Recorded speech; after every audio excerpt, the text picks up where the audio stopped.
नमस्कार, good morning. Fit India का super hit bulletin आप देख रहे हैं। मैं हूं आपके साथ बरखा शर्मा। नमस्कार, गुड मॉर्निंग। आप सबके साथ में मैं हूं साक्षी मिश्रा। तो नोएडा के बायोडायवर्सिटी पार्क में हम मौजूद हैं। एक एक खबर यहीं से आज देश दुनिया की आप तक पहुंचाने जा रहे हैं। हर मॉर्निंग अपडेट हर एक डिटेल के साथ में आपके सामने रखेंगे।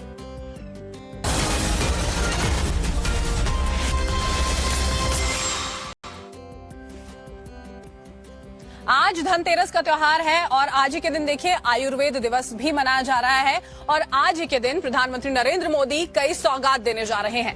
आपको बता दें कि 70 साल से ज्यादा के सभी बुजुर्गों के लिए खुशखबरी है। बुजुर्गों को स्वास्थ्य बीमा योजना का लाभ मिलने वाला है। यूविन पोर्टल भी लॉन्च पीएम के द्वारा आज किया जाना है। साथ साथ में 150 देशों के साथ में आयुर्वेदा दिवस मनाया जा रहा है। देखिए, धन्वंतरी जयंती और 9वें आयुर्वेद दिवस के मौके पर पीएम मोदी स्वास्थ्य क्षेत्र से संबंधित 12,850 करोड़ रुपए से ज्यादा की लागत वाली कई परियोजनाओं का शुभारंभ और शिलान्यास करने जा रहे हैं।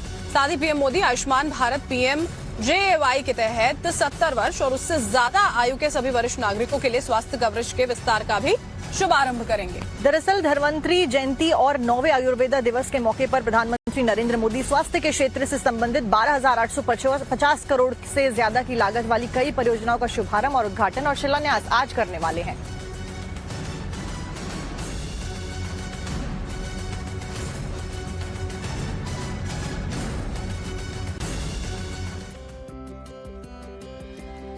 और अब बात लौह पुरुष यानी कि सरदार वल्लभ भाई पटेल की, जिसको लेकर बड़ी खबर फिलहाल सामने आ रही है। आज रन फॉर यूनिटी कार्यक्रम का आयोजन बड़े स्तर पर किया जा रहा है देश में। देखिए, 31 अक्टूबर की जगह आज ही आयोजन किया जाएगा और काफी ज्यादा लोग इसमें भाग लेने जा रहे हैं। दिल्ली के मेजर ध्यानचंद स्टेडियम में ये कार्यक्रम आयोजित किया जाएगा। सुबह 7 बजे ही, देखिए 7 बस बजने ही वाले हैं। कार्यक्रम में मौजूद राष्ट्रीय एकता दौड़ में करीब 9,000 पार्टिसिपेंट्स जो हैं वो हिस्सा लेंगे। और देखिए, गृह मंत्री अमित शाह भी मेजर ध्यानचंद स्टेडियम में मौजूद। और बता दें कि आज सुबह इंडिया गेट के आसपास से गुजरने वाले लोगों को दिक्कतों का सामना करना पड़ सकता है।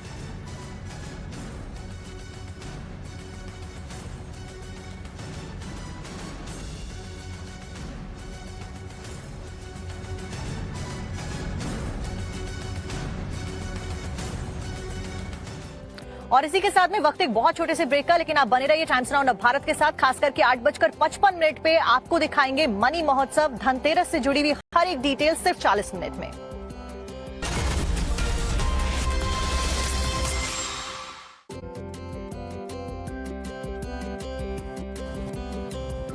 ब्रेक के बाद बहुत स्वागत है आपका। पटना से अब खबर है, मेट्रो का काम वहां पर चल रहा है और इसी बीच में निर्माणाधीन टनल जो है वो गिरने से हादसा हो गया। 3 मजदूरों की जान चली गई।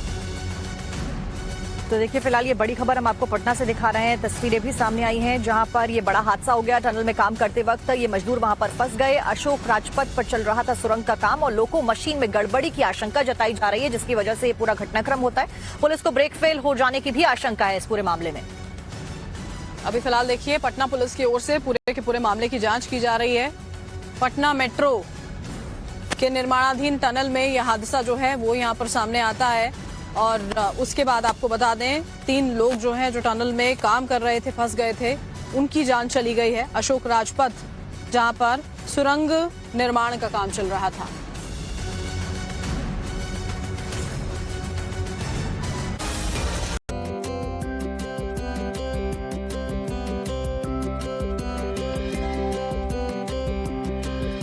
और ब्रेक के बाद एक बार फिर से आपका स्वागत है। रुक करेंगे बड़ी खबर का केरल के कासरगोड से, जहां पर एक मंदिर के कार्यक्रम के दौरान बड़ा हादसा हो गया। आतिशबाजी वहां पर हो रही थी और इस आतिशबाजी में 150 लोगों के घायल होने की खबर मिल रही है। देखिए, घायलों को अस्पताल में भर्ती कराया गया है। इलाज जो है वो उनका किया जा रहा है। कासरगोड से ये दर्दनाक हादसे की खबर जो है वो सामने आती है। आतिशबाजी के चलते 150 लोग जख्मी हुए हैं। खौफनाक वीडियो जो है वो भी सामने आया है।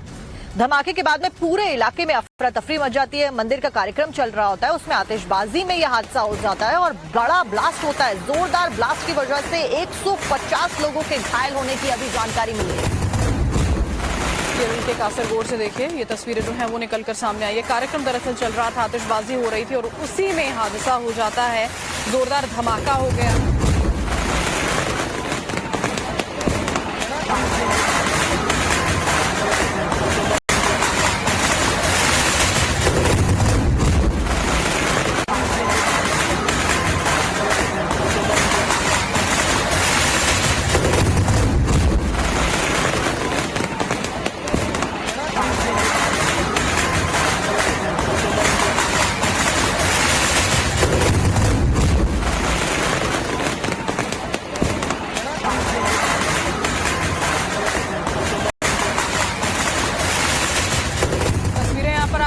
पुराने कासरगोड से 150 लोग देखिए जो जख्मी हुए हैं। धमाके के बाद पूरे इलाके में अफरा तफरी का माहौल था। आप अंदाजा लगाइए जरा भीड़ कितनी ज्यादा वहां पर मौजूद थी। 150 लोग तो ऐसे हैं जिनको चोट आई है, उनमें से कई लोग ऐसे हैं जो गंभीर रूप से घायल हुए हैं, जिनका इलाज अभी फिलहाल अस्पताल में जारी है। और देखिए इसीलिए कहा जाता है कि जब इस तरीके के कार्यक्रम होते हैं तो एहतियात बरतना बहुत ज्यादा जरूरी होता है। आतिशबाजी यहाँ पर चल रही थी, बड़ी तादाद में जो पटाखे थे वो फोड़े जा रहे थे और इस सब के बीच में कई लोग मौजूद थे। 150 लोग घायल हो जाते हैं। तस्वीरें भी आप देख रहे हैं और वीडियो में सुनाई भी देता है किस तरीके से ब्लास्ट हो जाता है। एक बहुत तेज आवाज आती है और इस ब्लास्ट में 150 लोगों के घायल होने की जानकारी।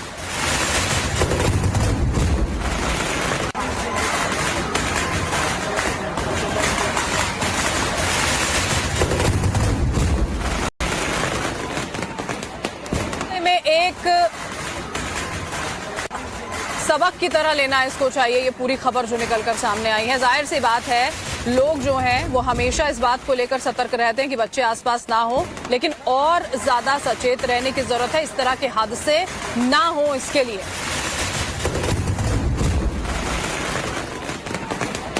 और देखिए रन फॉर यूनिटी के लिए फिलहाल दिल्ली में मैराथन का आयोजन किया गया है। दिवाली की वजह से 2 दिन पहले ये मैराथन फिलहाल चल रही है। आपको बता दें कि आयोजन बड़े स्तर पर किया गया है। खुद गृह मंत्री अमित शाह की भी कार्यक्रम में मौजूदगी है। तस्वीरें यहाँ पर हम आपको दिखा रहे हैं। देखिए 9000 से ज्यादा पार्टिसिपेंट्स यहाँ पर हैं। 31 अक्टूबर को रन फॉर यूनिटी का आयोजन पिछले कुछ सालों से लगातार यहाँ पर किया जा रहा है, लेकिन अब दिवाली का त्योहार है, इसी वजह से खुद प्रधानमंत्री नरेंद्र मोदी की ओर से भी इसका जिक्र जो है वो यहाँ पर किया गया था। लौह पुरुष सरदार वल्लभ भाई पटेल की जयंती का महोत्सव और उसके लिए ये पूरे के पूरे कार्यक्रम। और भावना किशोर हमारे साथ में जुड़ गई हैं। भावना, क्या कुछ तस्वीरें फिलहाल? पूरे जज्बे के साथ में, भावना के साथ में, उसी भावना के साथ बिल्कुल आप देख सकती हैं कि मेजर ध्यानचंद स्टेडियम में शुरुआत हो चुकी है और अमित शाह हरी झंडी दिखाकर इस दौड़ को रवाना किया। आपकी तस्वीर देख सकती है मेजर ध्यानचंद स्टेडियम से।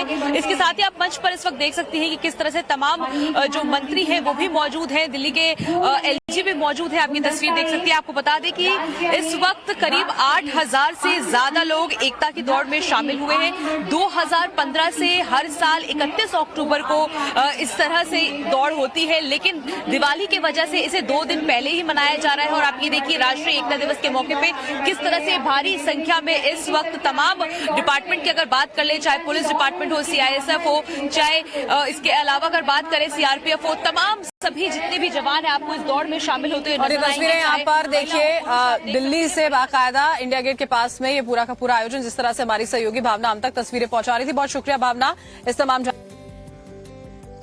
और अब खबर पंजाब के मनसा से है, जहां पर धमाका किया गया और धमाका पेट्रोल पंप पर किया गया, जिसका सीसीटीवी फुटेज भी सामने आया। आपको दिखाते हैं।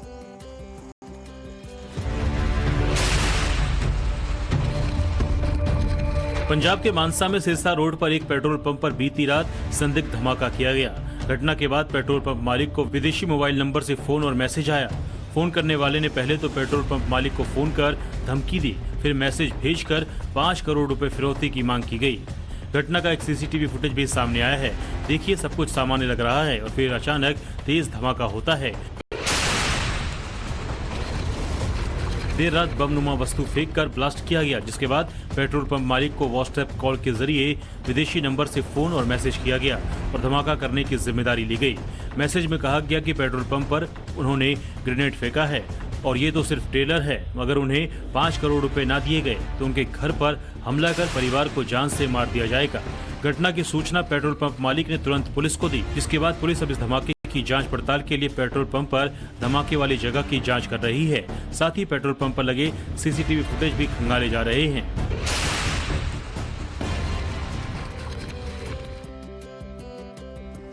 और अब खबर गाजियाबाद के साहिबाबाद से, जहां पर लड़की वालों से दहेज मांगना भारी पड़ गया। और देखिए लड़के और उसके परिवार को सबक कैसे सिखाया गया ये सब डिमांड करने के बाद में, देखिए इस रिपोर्ट में। आप 3 वर्ड बोले कि मैंने उनको तलाक दिया, 3 वर्ड बोला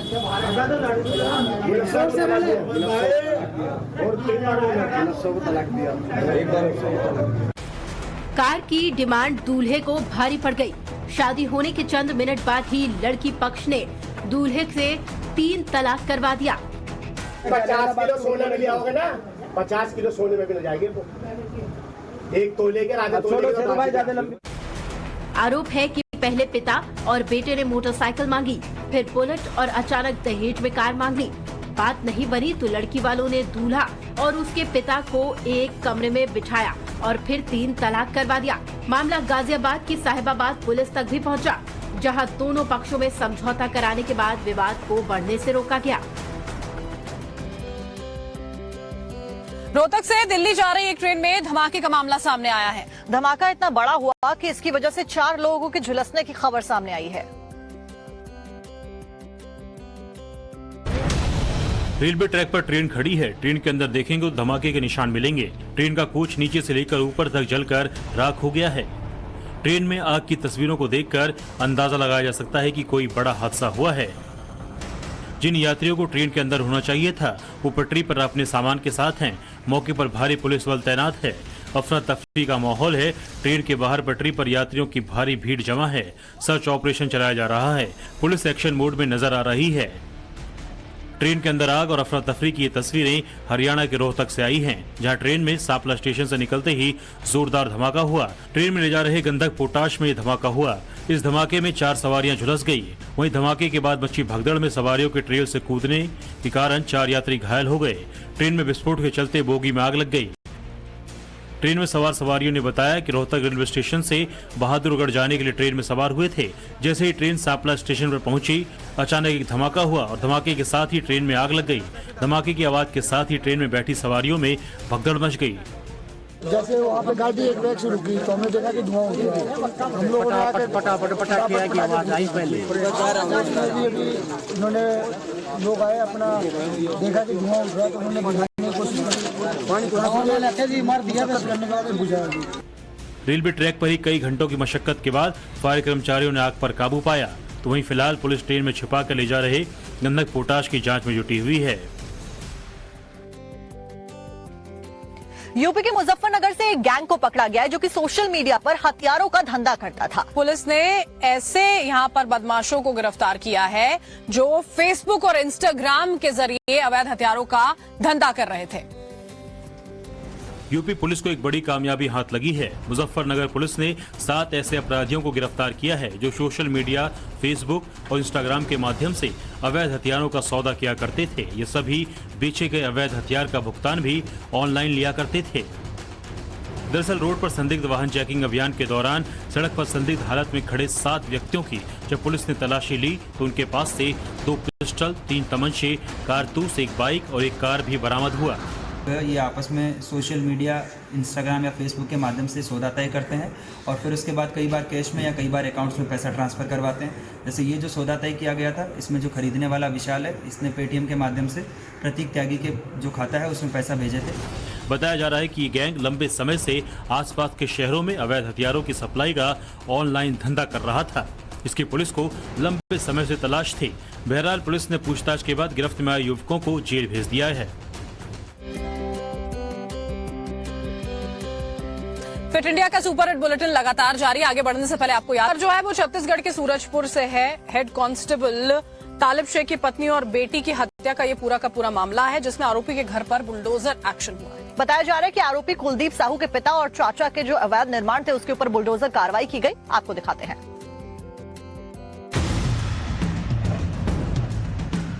बुलडोजर से दीवार गिराई जा रही है, टीन शेड हटाई जा रही है, छत ध्वस्त हो रही है, कमरों को तहस नहस किया जा रहा है। ये एक्शन छत्तीसगढ़ के सूरजपुर में हुआ और जिस शख्स के घरों को जमींदोज किया जा रहा है उस पर हेड कांस्टेबल की पत्नी और बेटी के डबल मर्डर का आरोप है। आरोपी कुलदीप साहू के 3 अवैध घरों पर नगर पालिका ने नोटिस चिपकाया और फिर बाकायदा पुलिस प्रशासन की निगरानी में कार्रवाई की गई। बताया जा रहा है कि कुलदीप साहू हिस्ट्री शीटर है। उस पर हत्या, लूट, धमकी देने और रंगदारी के कई मामले दर्ज हैं।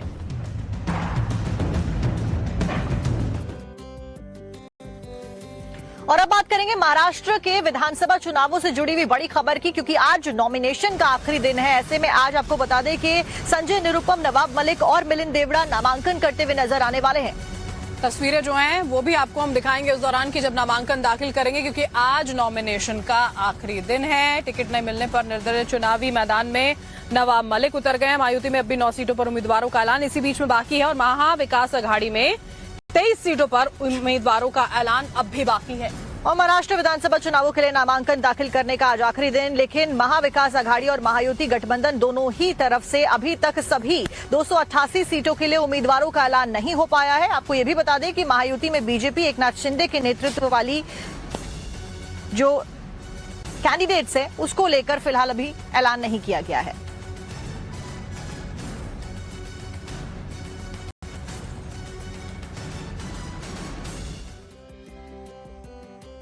चले बढ़ते हैं अब अगली खबर की ओर। वक्फ संशोधन विधेयक से जुड़ी हुई बड़ी खबर है। जैसे जेपीसी की जो बैठक है वो लगातार जारी है। आपको बता दें अल्पसंख्यक मंत्रालय के अधिकारियों को जेपीसी की ओर से आज बुलाया गया है। तो देखिए, ज्वाइंट पार्लियामेंट्री कमेटी के सामने आज दिल्ली वक्फ बोर्ड का प्रेजेंटेशन होना है। सोर्सेज के मुताबिक वक्फ की जमीन को शहीद सैनिकों के परिजनों को देने की मांग उत्तराखंड वक्फ की तरफ से सामने रखी गई है। और आपको बता दें सोमवार को वक्फ संशोधन विधेयक पर जेपीसी की बैठक में विपक्षी सांसदों ने वॉकआउट कर दिया था। आरोप लगाया कि बैठक में सही तरीके से प्रेजेंटेशन नहीं दिया जा रहा है। साथ ही दिल्ली वक्फ बोर्ड की रिपोर्ट को संज्ञान में लेना गलत करार दिया गया। फिलहाल इसी को लेकर दिल्ली में जारी वक्फ संशोधन विधेयक पर जेपीसी की बैठक।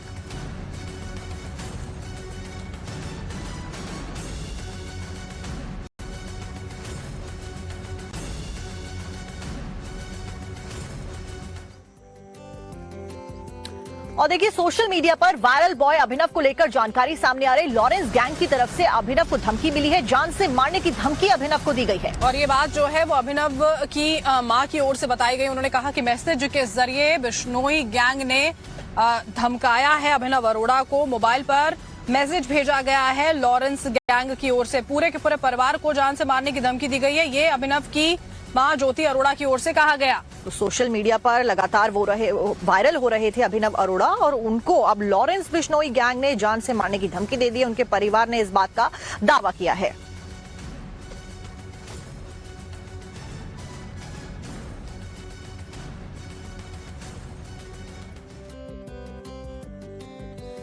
और अब बात करते हैं केंद्रीय मंत्री गिरिराज सिंह की, जिनको एक निमंत्रण भेजा जाता है दिवाली निमंत्रण कार्ड, उस पर जश्न रोशनी लिखा होता है और उन्हें इस बात पर सख्त आपत्ति है कि उर्दू शब्द का इस्तेमाल क्यों किया गया। हिंदुओं के पूजा पाठ में शब्द जिहाद पर एतराज उन्होंने जताया है। सवाल उन्होंने जो है उठाए हैं। केंद्रीय मंत्री हैं गिरिराज सिंह और उन्होंने एक पोस्ट के ऊपर फिलहाल आपत्ति जताई है और इसी के ऊपर अब सियासत गर्माती हुई नजर आ रही है।